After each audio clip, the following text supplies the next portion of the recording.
Magkakaroon ng pagbabago sa pagpapatupad ng batas trapiko matapos i-anunsyo ng Department of Transportation ang pansamantalang pagtigil sa pagkumpiska ng driver's license ng mga nahuhuling motorista. Ito ay matapos ipag-utos ni DOTR Secretary Giovanni Lopez ang Land Transportation Office na suspindihin ang pangungumpiska. Ang desisyon ay bahagi ng direktiba ni Pangulong Ferdinand Marcos Jr. na gawing mas malinaw at mabisa ang mga proseso sa pag-aproba at paghawak ng mga kasong may kinalaman sa paglabag sa batas trapiko, lalo na sa usapin ng driver's license. Kasama sa binagong patakaran ang pag-aayos ng traffic violations.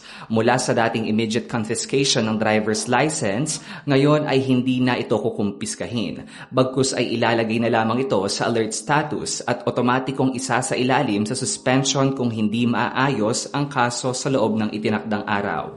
At sa halip na 15 calendar days upang resolbahin ang kanilang violations, ngayon ay bibigyan ng mga motorista ng 15 working days. Ayon kay Secretary Lopez, hindi na isasama sa bilang ang mga holiday at mahabang bakasyon upang magkaroon ng sapat na oras ang mga mahuhuling lalabag. Gayunpaman, binigyang diin ng DOTR na hindi nangangulugan ang suspensyon ng pangungumpiska ng lisensya ay luluwag na ang pagpapatupad ng batas. Ako si Filbion para sa latest ng iNews Pilipinas. Balitang totoo, serbisyong tunay.